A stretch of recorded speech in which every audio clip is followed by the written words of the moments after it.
సుశీలుడి కథ. పూర్వకాలంలో ఒకప్పుడు కోసల దేశంలో ఒక వైశ్యుడు ఉండేవాడు.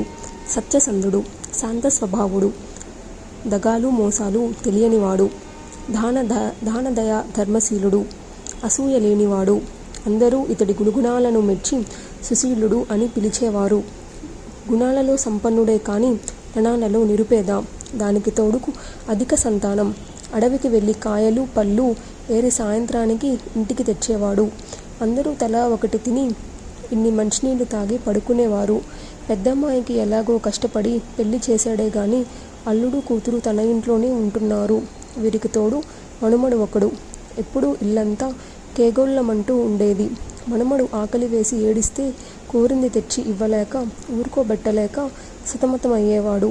ఒక రోజున ఉక్రోషం పట్టలేక పసిబిడ్డని కొట్టి ఏకాంతంలో ఎంతగానో దుఃఖించాడు ఆ పసిబాలుడు. ఎటు వెళ్ళిపోయాడో ఆచూకీ లేదు. ఇదిలా ఉండగా రెండవ ఆడపిల్ల పెళ్లికి ఎదిగింది. 11 ఏడు వచ్చేసింది. అది దాటేలోగా పెళ్లి చేయకపోతే కన్యాదాన ఫలం దక్కదని మనకు కొత్త దిగులు పట్టుకుంది వైశ్యుడికి. అతి కష్టంగా ఈసురోమంటూ కాలం గడుస్తోంది. ఒక రోజున వీధి వెంట వెళుతూ ఒక బ్రాహ్మణుడు కనిపించాడు. అతన్ని చూడగానే ఎందుకో మరి సుశీలుడికి తన గోడు వెళ్ళబొచ్చుకోవాలని అనిపించింది. వెళ్ళి నమస్కరించి అంతా వివరంగా చెప్పుకున్నాడు.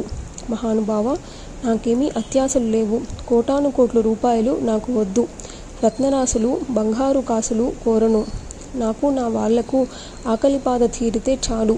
కనీసం రోజుకి ఒక పూటైనా 5,000 నోటులోకి వెళితే చాలు. ఇంతకన్నా నేను కోరేది ఏమీ లేదు. ఈ దారిద్ర్యం తీరే ఉపాయం ఏదైనా చెప్పు. మంత్రమో తంత్రమో జపమో తపమో నోమో వ్రతమో ఏదో ఒకటి ఉపదేశించు. శక్తి మేరకు భక్తి శ్రద్ధలతో చేస్తాను. తమరు వేదాంతవేత్తలు, మహాతపస్వులు. మీకు చాలా విద్యలు తెలుసు. దయచేసి ఏదైనా ఒక దారి చూపించండి. ఇదిగో సాష్టాంగ పడుతున్నాను. సుశీలుడులా ప్రార్థించేసరికి ఆ బ్రాహ్మణుడికి దయ కలిగింది. దేవీ నవరాత్ర వ్రతం చేయమని ఉపదేశించాడు. పూజన భోజన హవన పారాయణలతో శ్రద్ధగా చేయమన్నాడు. వేద పండితులను పిలవమన్నాడు. ఇంతకు మించిన వ్రతం భూగోళంలో లేదు. నీ దరిద్రం తీరుతుంది. ఇది జ్ఞాన సుఖమోక్షప్రదమైన ఉత్తమ వ్రతం. తేలికగా చేయవచ్చు. శత్రునాశకము మిత్రువర్ధకమును. రాజ్యభ్రష్టుడై అడవులకు వచ్చిన రాముడు సీతను రావణాసురుడు అపహరించుకుపోగా పరిశ్రవణాద్రిపై విరహవేదతో వర్షస్తులను గడిపి శరదృతువు రాగానే ఈ నవరాత్ర వ్రతాన్ని శ్రద్ధగా చేశాడు. దాని ఫలితంగా సీతమ్మ జాడ తెలిసింది. సేతువు నిర్మించాడు. రావణ కుంభకర్ణులను సంహరించి మళ్ళీ సీతాదేవిని అయోధ్య సామ్రాజ్యాన్ని పొందగలిగాడు. ఇంత దివ్య శక్తి కలిగినది ఈ వ్రతం. కాబట్టి వనిగ్వర, నువ్వు కూడా చెయ్యి. నువ్వు నీ కుటుంబము సుఖసంతోషాలను పొందుతారు అని వ్రత మహత్యాన్ని క్లుప్తంగా చెప్పాడు ఆ బ్రాహ్మణుడు. అయితే మహానుభావ, మీరే నా గురువు. అంబికా దివ్యమంత్రం ఉపదేశించండి. నా శక్తి మేరకు నవరాత్రోత్సవాలు చేస్తాను అని సుశీలుడు ప్రాధేయపడ్డాడు.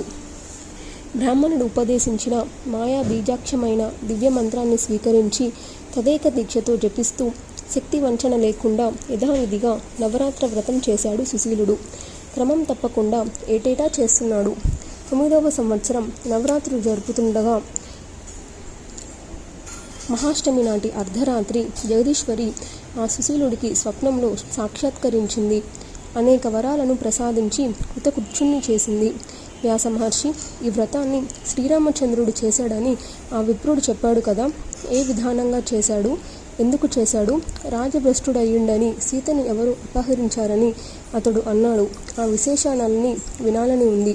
శ్రమ అనుకోకు. క్లుప్తంగానైనా చెప్పి పుణ్యం కట్టుకోవా? జన్మేజయుడు ఇలా ప్రశ్నిస్తాడని వ్యాసుడు ఊహించినట్టున్నాడు. ఒక చిరునవ్వు విసిరి రామకథను అందుకున్నాడు. సౌనకాది మహామునులారా, వ్యాసుడు చెప్పిన రామకథ ఇది. శ్రద్ధగా ఆలకించండి.